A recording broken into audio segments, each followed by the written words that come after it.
All right, so today you are going to be learning about the acceleration due to gravity.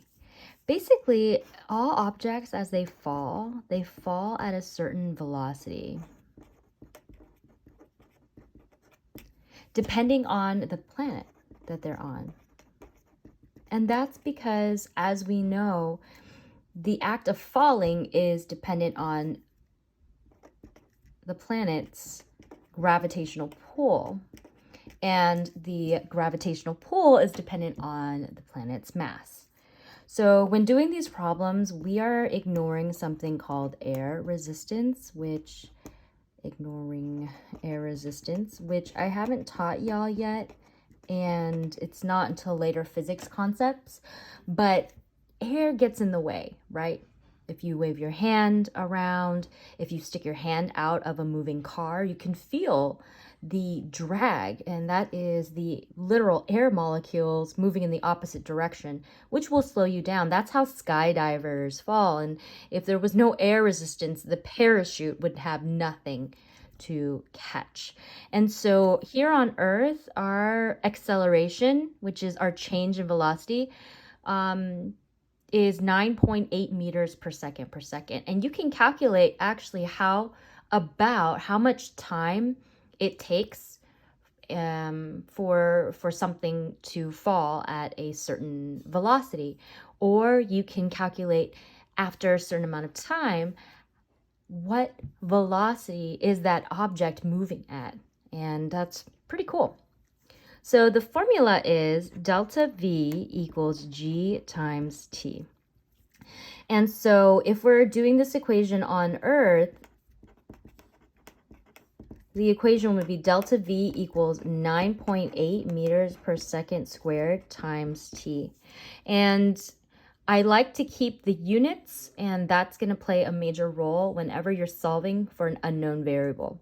So the reason why this is a challenge activity is there's an assumption that in math, you already learned how to solve for an unknown variable. For example, in math,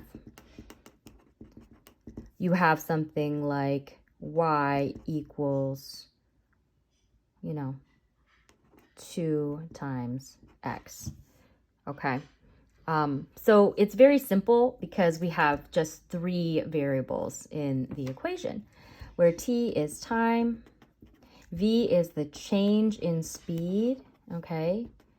And so, for example, if I say an object falls from 0 meters per second to 100 meters per second, delta V equals 100 meters per second minus 0 meters per second, or your final velocity minus your initial. Initial is just your starting velocity, all right? And the reason why that is because when you're falling, you're not falling at a constant rate. As you fall initially, or any object, it actually speeds up. And that's because BC stands for because objects speed up as they fall. But eventually they do reach a constant speed, and that's called terminal velocity, for those of you who might have learned it if you skydive. So here are the variables. The density equals mass divided by volume is an equation I think you learned either in 7th grade and 6th grade. And so looking at the different planets, you can actually probably make an inference as to the masses of that planet depending on how fast the objects are falling, right? You can think of it like, right, it's a stronger pull, so it's pulling you down much faster. As you can see, the moon here has a very low acceleration due to gravity. So if I have a question that says, how fast does a rock fall after, let's say, 5 seconds of being dropped from a skyscraper. All right, so this is an example. So we know that our equation is delta V equals G times T. And we're going to assume this is on Earth, okay? And so because we're on Earth, we know that G is actually 9.8. And this is, if you ever take physics, physics is all about this. 5 seconds is a unit of time. So that's going to be times 5. So really, our delta V equals 9.8 meters per second times 5 seconds. My seconds, and this is squared, one of my seconds cancels out, and I'm left with, where's my calculator here? I seem to have missed my calculator, so I am going to 9.8 times 5. Get my nifty Google right here, and it is 49 meters per second. That's delta V. Okay. And because the rock, if somebody drops a rock from the top of a big building, okay, the initial VI is equal to 0 meters per second because it's not moving. And so why is it dangerous to drop a rock from a skyscraper? How fast is that rock going when you're on Earth? 49 meters per second. That's how fast it's going. How fast is 49 meters per second?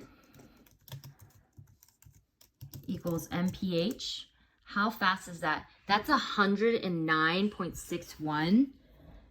Just so you know, miles per hour. Which we're going to learn about this. It's Newton's law, that acceleration, it translates to force.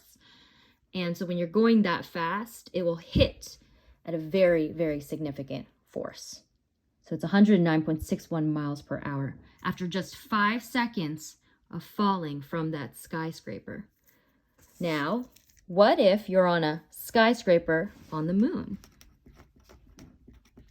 We're going to use that same equation, delta V equals G times T, but this time our G is now 1.6 meters per second, okay? Squared, because that's an acceleration. So delta V equals 1.6 meters per second squared times 2, which equals 3.2 meters per second. So compare Earth to the moon. There's a very huge difference when an object is falling. So you'll see here that the object it's kind of like falling in slow-mo versus what we see here on Earth. And so what you're going to do for these challenge problems actually is a reverse calculation. And the reason why it's a challenge is I just challenge you to see what you can do without me teaching you how to do it. All right. So good luck to everyone who is attempting these problems. And I would like for y'all to, if you could, take a picture and insert your work or type it out. That's what I'd like you to do in these boxes. All right. And it's completely optional. It's not extra credit. I'm just very curious as to what your brains are thinking about, and especially if you are thinking of moving up to high school biology and want to go on that honors and AP path, this is an indicator as to how ready you are for those upper level classes. Good luck.